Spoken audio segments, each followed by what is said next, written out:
Mga master, okay lang bang? Huwag niyong skip ang mga ad sa aking mga video kung okay lang mga master. Salamat sa solid na suporta po. Yon, what's up mga masters? Nandito na naman tayo sa panibagong araw, panibagong kabanata na naman ang pagsasama-samahan natin ngayon guys.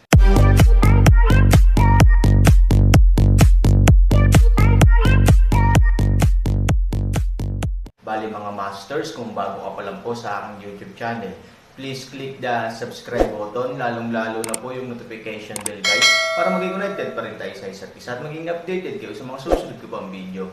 Bali mga masters, bago natin umpisahan ng kwento ay mag-shoutout po muna tayo para sa mga solid nating tagapakinig. Shoutout kay Ofalsa. Shoutout kay Marvin Karandang. Shoutout kay Nick De Pudwa. Yun na nga mga masters, no? Bali hindi na ito patagalin. In 3, 2, 1, let's go! Mga masters, 3 video po araw-araw ang i-upload natin. Ang bagong yugto ni Daryl sa Storytelling Channel sa YouTube mapapakinggan. Ang nakaraan. Matapos magpanggap ni Master Ken, na ito ay nagalit dahil sa kanyang nalaman tungkol sa ginawa ni Lin kay Daryl na pagyakap, tila ba na lumalabas na si Lin at Daryl ay may relasyon. Nagpasya na itong pabalikan sila Daryl, Lin sa kanilang mga silid. Inutusan ni Master Ken si Daryl na bumalik na sa kanyang kubo. At si Lin naman ay sinabihan ni Master Ken na si Sophie ay matutulog sa kanyang silid, kasama si Lin. May naisip si Daryl na isang paraan para makausap niya si Yui. Gusto niya siya na ang maghatid kay matandang Lost sa silid ni Yui.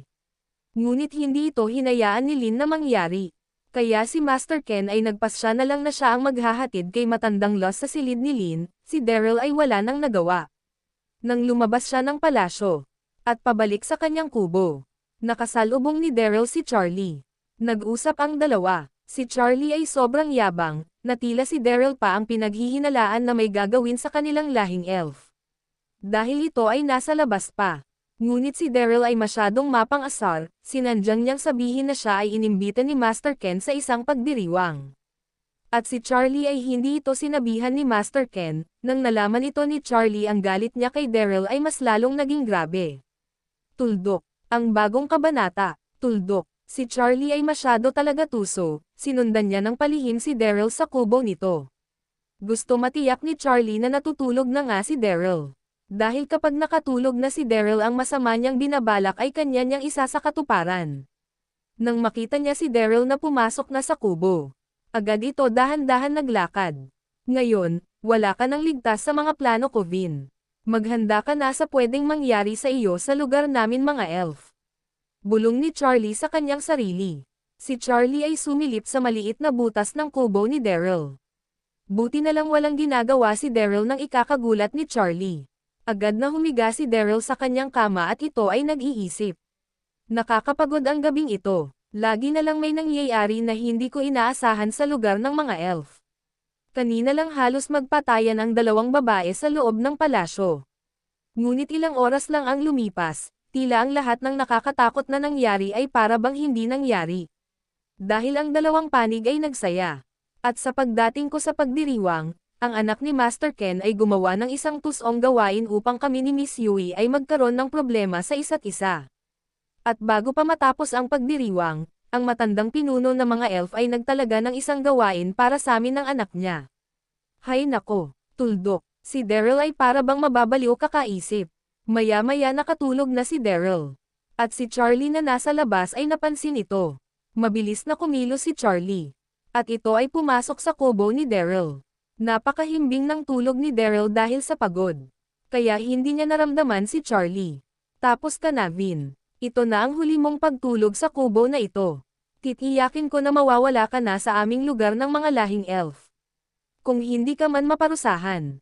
Sigurado. Ikaw na mismo ang magpasya na umalis sa aming lugar. Bulong ni Charlie sa kanyang isip. Naghahanap si Charlie ng gamit ni Daryl ng dahan-dahan. Ang Daryl na ito, ay sigurado iinom ito ng tubig, bukas lalo na kapag ito ay nagsanay ng mga kasanayan kasama si Yui. Bulong ni Charlie. Maya-maya, nakita ni Charlie ang isang lagayan ng tubig ni Daryl. Nakala mo isang palayok ngunit ang hugis nito ay paablang na medyo maliit. Eto ba ang dinadala niya kapag siya ay nagsisanay kasama si Yui? Sabi ni Charlie. Maya-maya, nilagyan niya ito ng tubig. At ito ay may kinuha sa kanyang bulsa. Oo, kinuha ni Charlie ang gamot na nagmula sa lugar ng mangkukulam. At ito ay hinalo sa tubig. Hindi na kontento si Charlie. Matapos niyang lagyan ng isang gamot ang tubig na pwedeng inumin ni Daryl. Nag-isip ito, siguro kailangan ko damihan ang lagay. Naglabas ulit ng dalawa si Charlie, at ito ay nilagay sa tubigan ni Daryl. Siguro naman, iepekto na ito sa'yo. 3 mapanganib na gamot na ang hinalo ko sa iyong inumin. Masyaden mo kasi akong ginalit, Vin. At masyado ka ng ipal sa pamilya Ken. Kung hindi ko ito gagawin, baka dumating ang araw na si Lynn ay mapalapit sa iyo. Kaya ngayon palang kailangan ko na ito hadlangan. Sabi ni Charlie sa kanyang sarili. Sigurado ay may gagawin kang hindi inaasahan ni Yui. At kailangan ko ito makita para may magbibigay patunay sa gagawin mo lapastangan kay Yui. Oo, ang plano ni Charlie na ilabas ang init ng katawan ni Daryl, at kapag ito ay naramdaman ni Derry at hindi niya ito napigilan. Papuwersahin niya itong si Yui. Upang mailabas niya ang kanyang pagkahayok sa pagtatalik. At kung hindi ito magtatagumpay, siya ay mamatay. Bulong ni Charlie sa kanyang isip. Kailangan talaga masaksihan ko ang mga ito.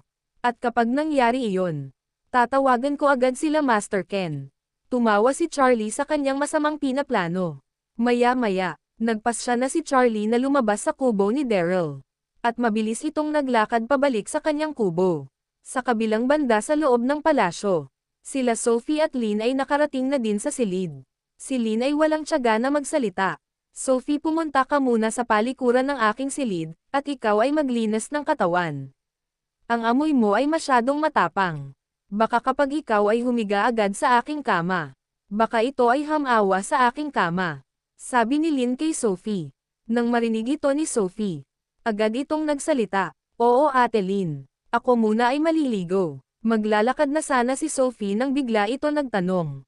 Ate Lynn, gusto ko lang malaman. Gusto mo ba talaga ang lalaki na iyon kanina?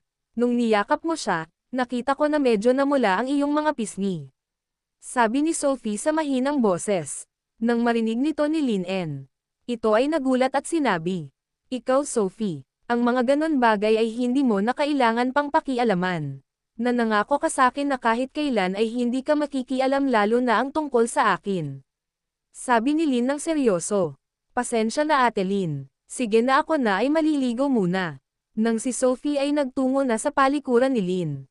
Naisip ni Lynn ang pagyakap niya kay Daryl. Ang lalaki na iyon, kapag siya ay aking makakausap, para bang nagbabago ang aking pagkatao. Hindi ko alam kung ano ang mararamdaman ko, galit ba, pagkasuklam o saya. Tipong parang hindi ko kabisado ang sarili kong pag-uugali.